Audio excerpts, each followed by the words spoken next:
10 ways couples can prevent themselves from drifting apart. Part 1. Number 1, daily talk. Everyone must talk daily in your relationship. If your spouse is not talking to you daily, then your spouse is talking to someone else or other people, and that is dangerous. Don't let anyone take your position in your daily chat mate in your spouse's life. Number 2, know each other family and friends. When his family, her family, his friends, and her friends are one big close unit, it is difficult to drift. Number 3, have fun and laugh together. People don't live an environment that is full of fun. If you make things between you two to be boring, always serious, and a daunting task, both of you will get tired of each other. So that is why you must ensure that you create new activity, create fun around you, and despite how many years you will spend together, there's always new things to cheer you up.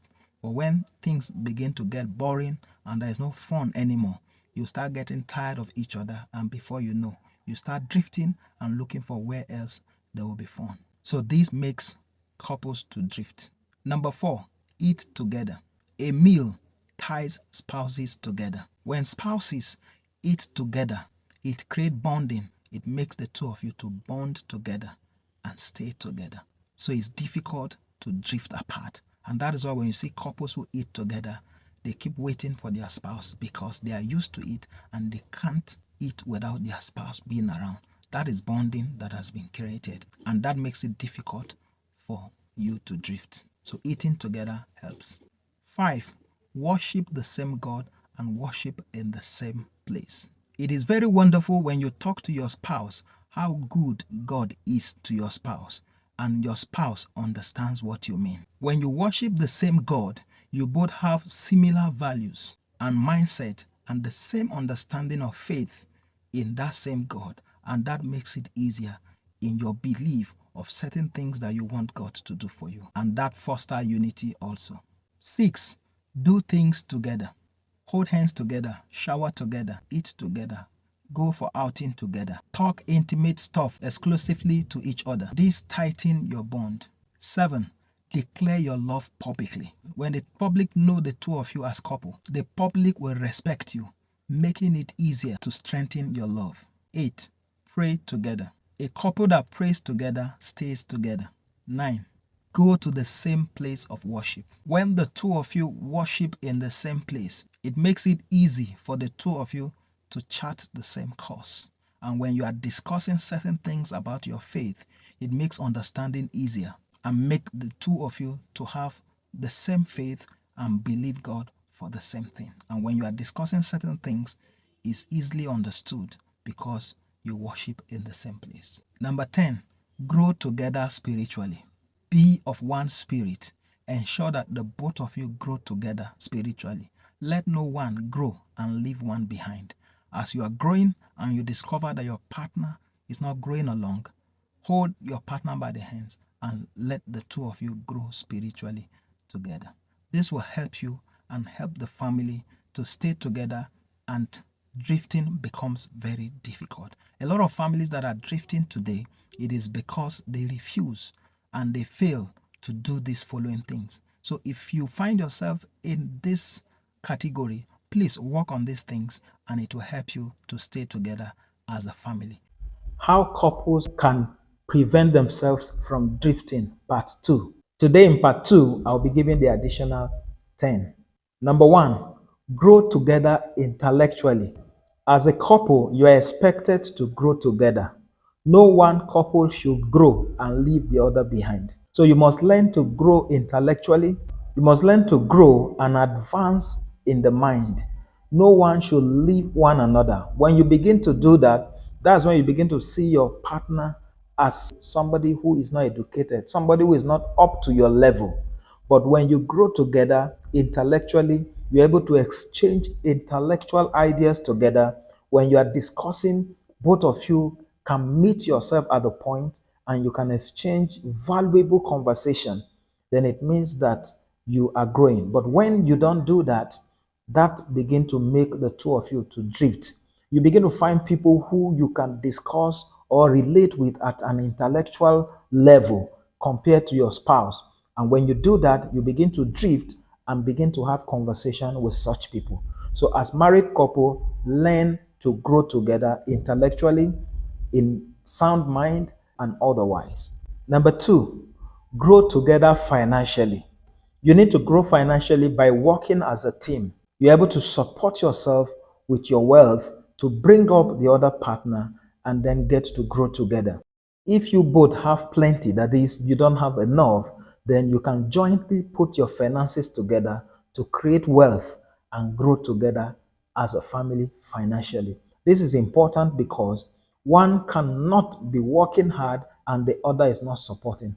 Where you need to support with ideas, when you need to support with financial management, how to manage finances, please do. Because at the end of the day, when you all grow financially, it is for the benefit of the family. So learn to grow together financially. Learn to carry each other along in your financial expenses so that where you make mistakes or errors of judgment in financial dealings, the other party is able to guide so as not to make such mistakes again, because certain mistakes financially drain finances. But when you put your heads together and manage finances, you are able to create wealth and then grow together as a family financially. Number three, concentrate on what makes you alike than what makes you different.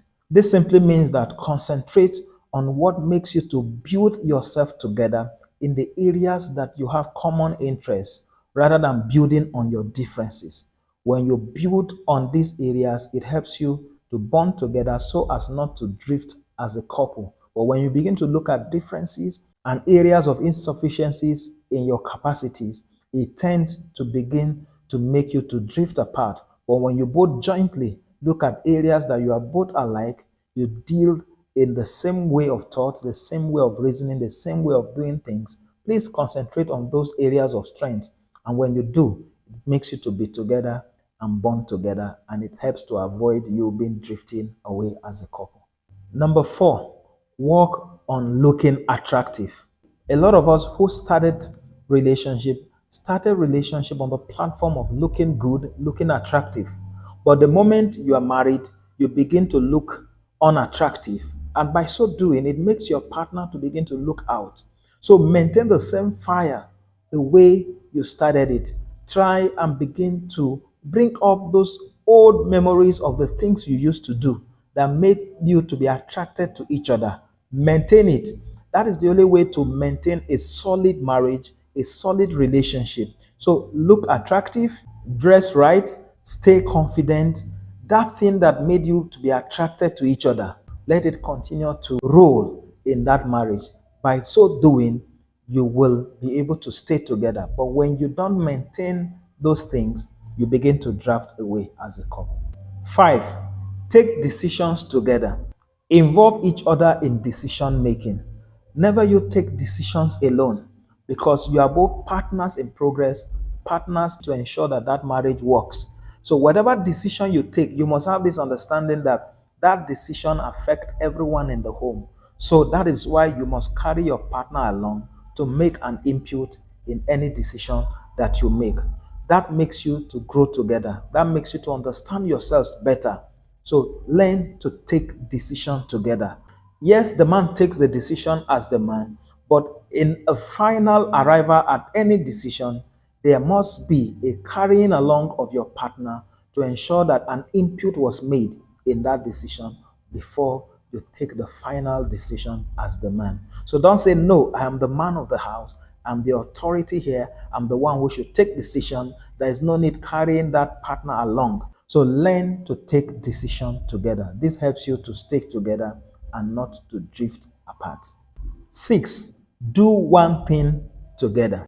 Concentrate on what you have in common. As a couple, find something that makes you exciting and do it together. Is it cooking together? Is it doing house chores together?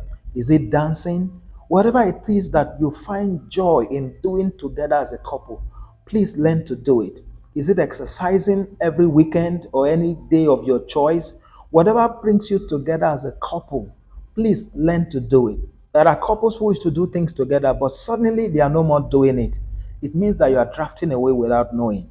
So you must do things together as a couple. So find that thing that brings you together and begin to do them. This will help you not to drift away from your partner. 7, do parenting as a team. A lot of couples usually leave the responsibility of parenting to one partner. No, it ought not to be so. Parenting is done jointly. Talk to your children together. Ensure that raising those children is not a one-sided thing. Both partners have a role to play. The children need to have a parental upbringing from the perspective of a father and also from the perspective of a mother. So it has to be done jointly, not a one-sided thing. When you do this, this brings two of you together as a couple. 8, support each other. Be each other's biggest fan. Know each other's dream. Support your spouse's dream. Be part of their life and have a common vision. When you do this brings you together most of the time, and you will hardly have time to begin to drift away with other people outside of your matrimonial home. So find things that bring you together and work on them. 9, sacrifice to like what your partner likes. You must make a sacrifice. That is what marriage is all about. It's a give and take relationship. There are certain things that your partner likes a lot and you don't like. Try as much as possible to like and work on it, and that creates a bonding that makes you stay together. And there are so many areas where you can make sacrifices. There are partners who don't like to sleep in the dark. There are those who like to sleep in the dark. So in that instance, learn to sacrifice and be able to blend in such a way that you can both have a compromise and sacrifice for each other. Marriage is all about sacrifice, and we must learn to do that all the time. 10, run errands for your partner. Once in a while, find time to run errands for your partner. A lot of people feel that I am too big to run an errand for my wife. No, you are not too big. That brings you together. Your spouse could call, are you on your way home? Can you assist us with this? Please do that. That creates a lot of family bonding. And when you do all of these things, it makes you to stay together as a couple and makes it difficult for you to drift away. A lot of marriages are drifting away because they don't have common grounds and common things that bring them together and work together as a family and as a couple. When you do these things that I've shared with you in part 2 and part 1 that I shared earlier, this will help you to keep your union and keep your marriage. Please, if you love this video, help me like this video, comment on this video, and also share this video to help a lot of couples out there that are drifting apart. And if you are coming across this page for the first time, please do well to follow this page. Thank you.